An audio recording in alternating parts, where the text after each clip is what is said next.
बेजिनो और नए इरादे के साथ आप ही की हम सफर खाशी बात सभी का तहे दिल से इस्तकबाल करती है। आप ही के फेवरेट प्रोग्राम दिल से में, जिसमें दिल से दिल का राब्ता होता है, कई बातों का खुलासा होता है। और आज कई सारी अनकही बातों का खुलासा करेंगी हमारी आज की मेहमान, जो खास है, बिल्कुल खासम खास, बहुत ही बेहतरीन गायिका और ना सिर्फ गायिका, बहुत ही बेहतरीन कंपोजर।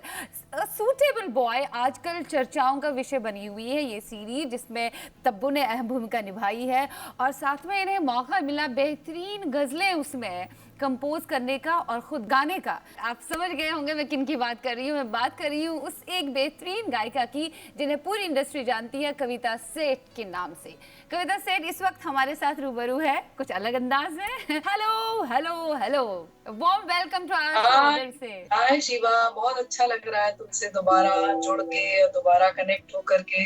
बहुत एक्साइटेड हूँ तुमसे बातें करने के लिए। एक्साइटेड तो और ज्यादा आप होंगी, क्योंकि आप जो चाहती है वो मुमकिन हो पाया। आप हमेशा से ये चाहती थी कि गजलें जो है वो किसी सीरीज में आ जाए, आपकी गजलें जो है वो आप खुद कंपोज करें, भले ही किसी बड़े शायर की हो, और आप उन्हें खुद गाएं। वो हुआ है, सब मुमकिन हुआ है। मुझे लगता है आज मैं ऊपर आसमान नीचे, इस तरह का होगा आपके हाँ साथ इस वक्त।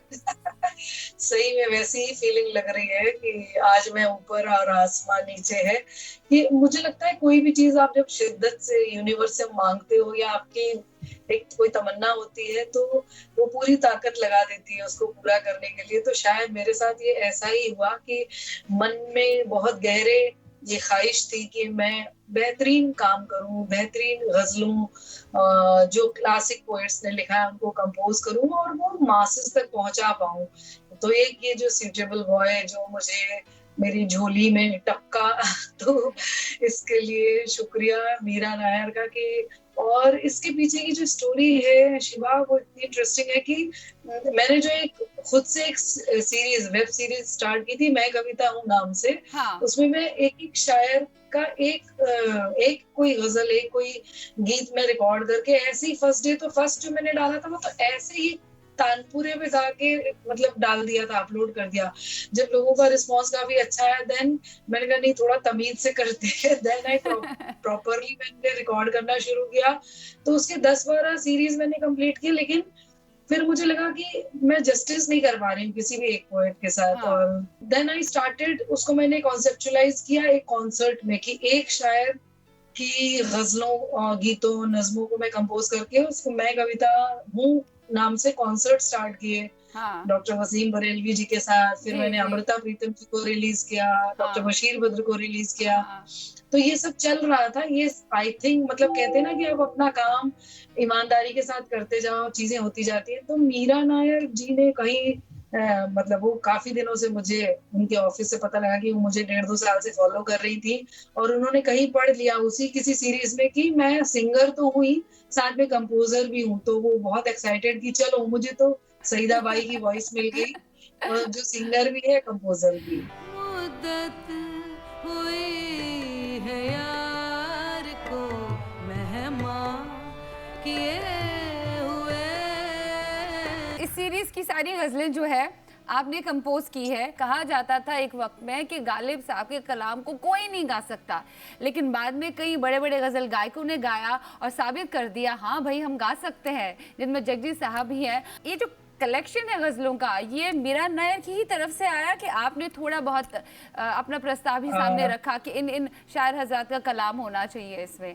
जी, पहली जो हमारी स्काइप पे मीटिंग हुई, मीरा जी उस वक्त यूएस में थी, तो हमारी जो मीटिंग रही तो उसमें उन्होंने मतलब जिक्र छेड़ा कि उनको क्या क्या गजलें चाहिए, थोड़ा थोड़ा सा आइडिया दिया।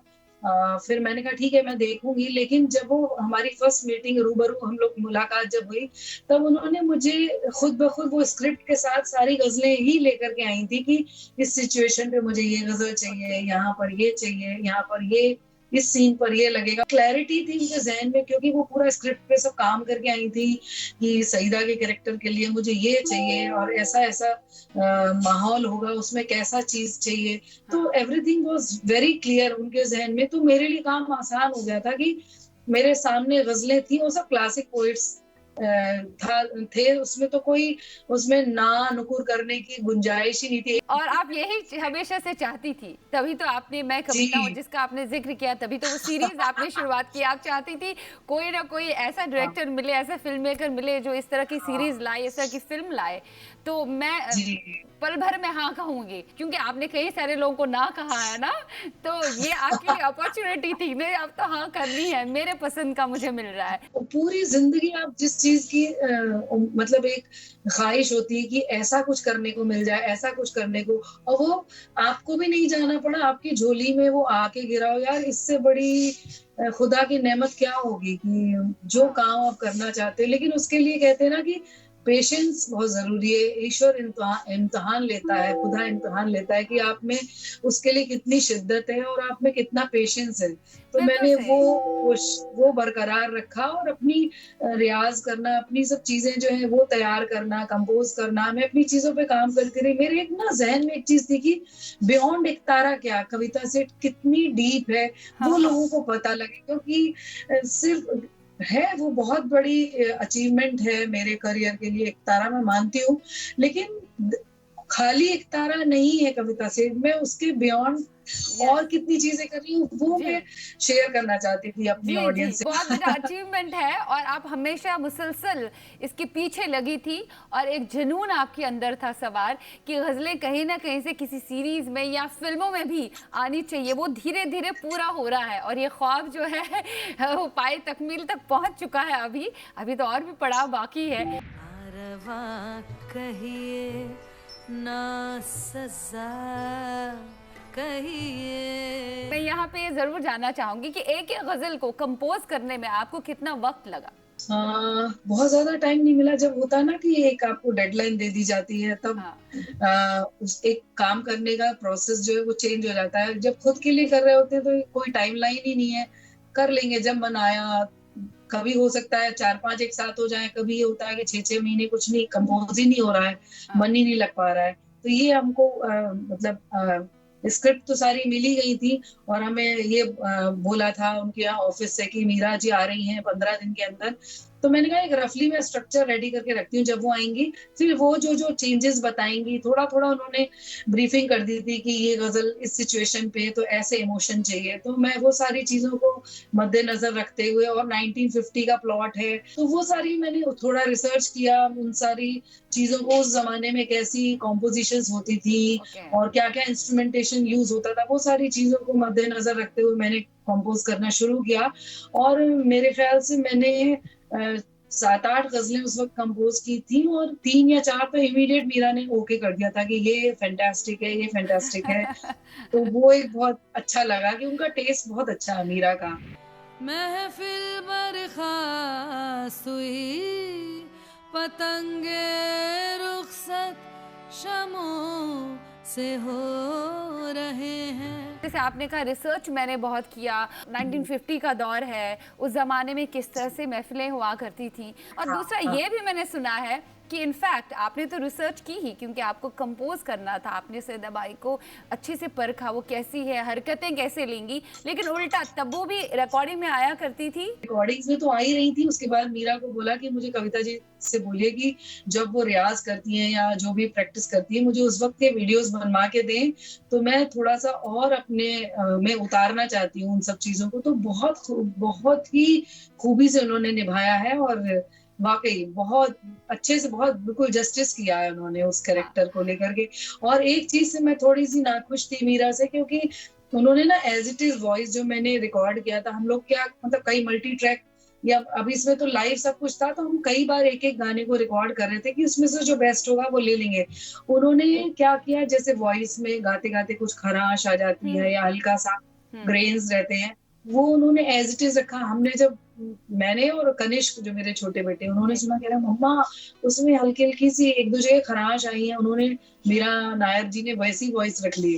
तो मैंने बोला कि आप चेंज कर दीजिए, तो बोली यदि सईदा बाई महफ़िल में गा रही है, तो खराश उसके भी आ सकती है ना। मतलब एक जो सही। उनकी अप्रोच थी, उस So real, कैरेक्टर को लेके कितनी हाँ कमाल so है। real. और ये सब चीजें मुझे सीखने को मिली उनसे, मतलब कि कितना नेचुरल रखना है उस कैरेक्टर को, और कुछ भी प्रोग्रामिंग नहीं थी, सारे म्यूजिशियन हम सब लोग एक साथ लाइव। वेल कविता जी, बहुत ही अच्छा लग रहा है। काफी मुद्दत बाद गजलों पे बात हो रही है दिल से में, और एक नया फ्लेवर आ रहा है इसमें। बहुत लोगों की फरमाइशें आ रही थी कि आपको बुलाया जाए प्रोग्राम में। सूटेबल बॉय में जो गज़लें आपने दी हैं, बड़े बड़े शायर हजरात का कलाम, वो सुने, उससे महजूज हो, तो बहुत धन्यवाद आपका। लेकिन आप कहीं मत जाइएगा, आपके साथ हमारी गुफ्तगू जारी रहेगी। हम मिलेंगे आपसे कविता जी और आपसे इस छोटे से ब्रेक के पार। Stay tuned.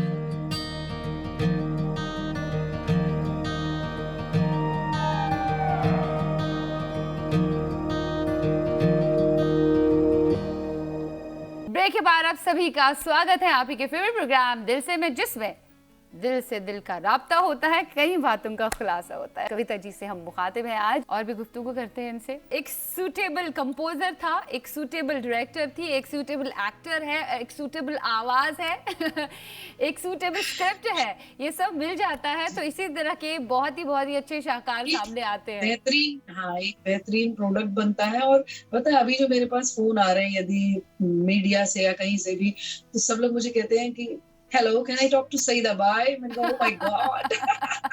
अच्छा, तो मतलब सईदा बाई की तरह आपको देख रहे हैं वो। बड़े बड़े शायर हज़रात का कलाम तो पहले भी आप गाती थी, लेकिन इसमें चूंकि मौका मिला, गालिब, दाग दहलवी, इन सब का कलाम गाने का और कंपोज करने का, स्पेशली बेहतर तो सभी है, लेकिन आपके हिसाब से हाँ। सबसे बेहतरीन गजल आपको कंपोज करने में और गाने में बड़ा मजा आया। सारी गजलें बहुत अच्छी थी। एक चैलेंजिंग जो था वो मैं आपके साथ शेयर करती हूँ कि वो जो है ना, एक उसमें दाग दहलवी की गजल है, लुत्फ जो इश्क में हाँ।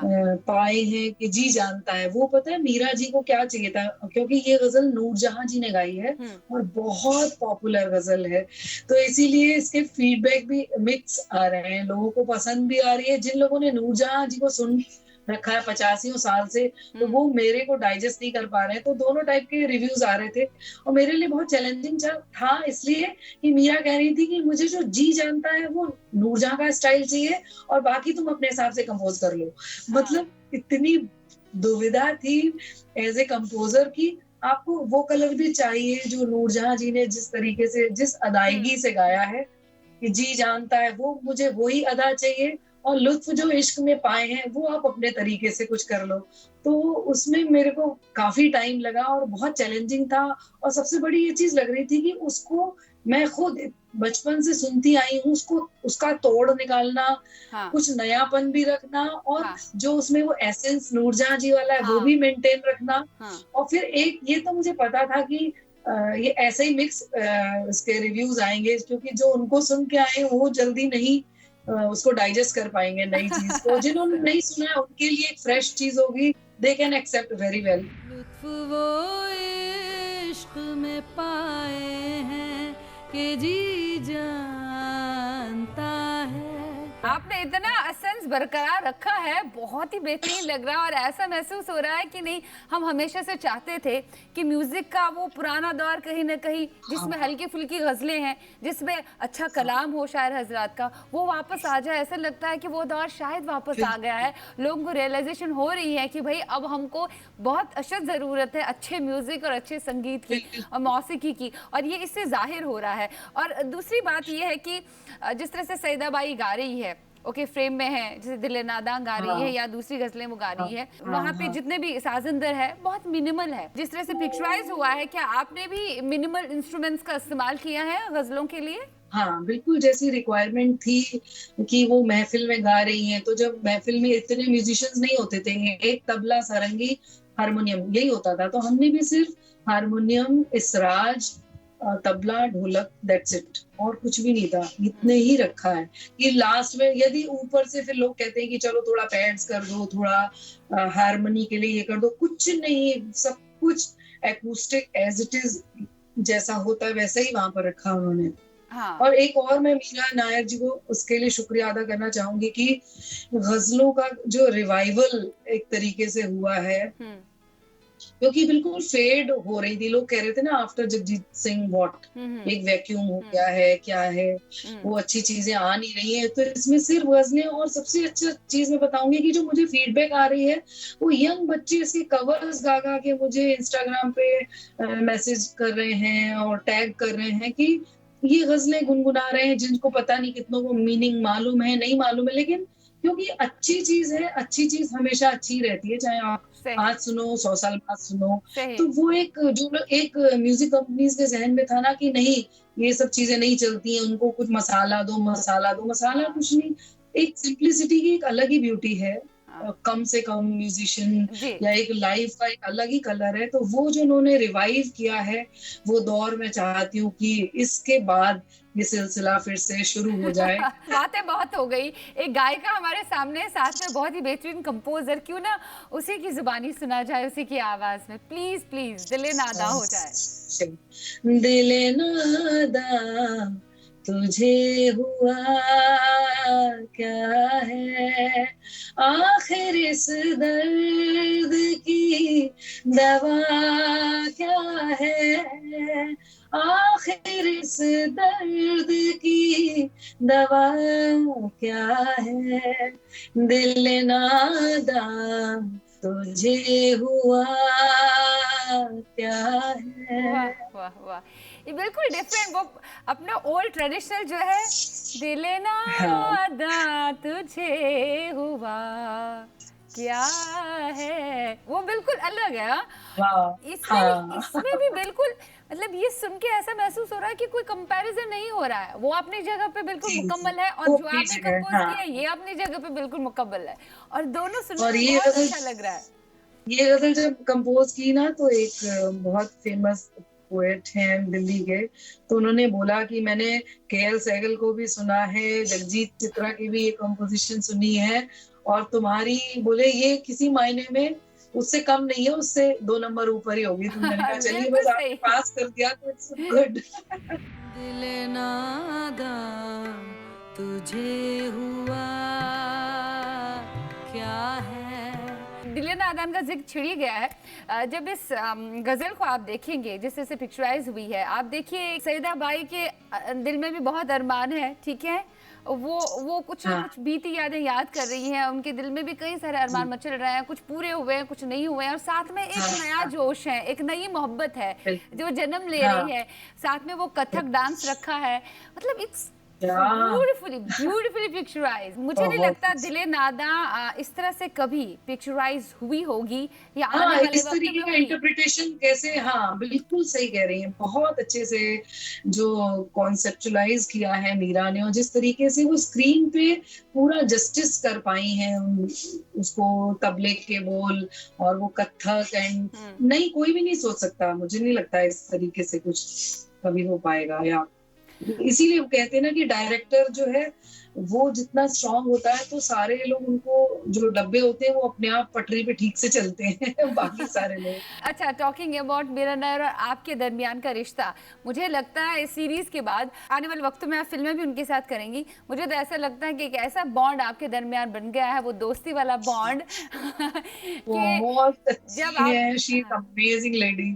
जब आपने गजलें कंपोज की होंगी, इनफैक्ट उन्होंने तो उठ के आपको गले भी लगाया होगा, इस तरह के कॉम्प्लीमेंट जरूर दिए होंगे कितनी आप। कितनी बार मैं कुछ भी रिकॉर्ड करती थी या कुछ और चीज भेजती थी, बोली मेरी जान तू मुझे मार डालेगी, इतना बेहतरीन गाती है, इस तरीके के कॉम्प्लीमेंट्स। तो वो, और शी इज वेरी पॉजिटिव। और एक जो बड़े डायरेक्टर्स की मैंने खासियत देखी, उनके अलावा भी मैंने जिनके साथ भी काम किया, कि हमें कई बार ऐसा होता है ना कि हमको मालूम नहीं कि हमारी पॉजिटिव या हमारी ताकत क्या है, लेकिन वो जो दूर से ऑब्जर्व कर रहे होते हैं तो वो किस तरीके से निकलवा लेते हैं हमारे अंदर की बेस्ट क्वालिटीज। वो बहुत बड़ी खासियत है। मीरा जी के साथ मैंने काम किया, मैंने राम मधवानी के साथ नीरजा में जो जीते हैं चल गाया था। तो वो ये लोग जो है ना, ये लोग मतलब मुझे लगता है कि वाकई लेजेंड्स हैं, कि एक तो टीम को लेके चलना, कोई इतने सारे लोगों के साथ, उन्होंने 113 एक्टर्स थे सूटेबल बॉय में,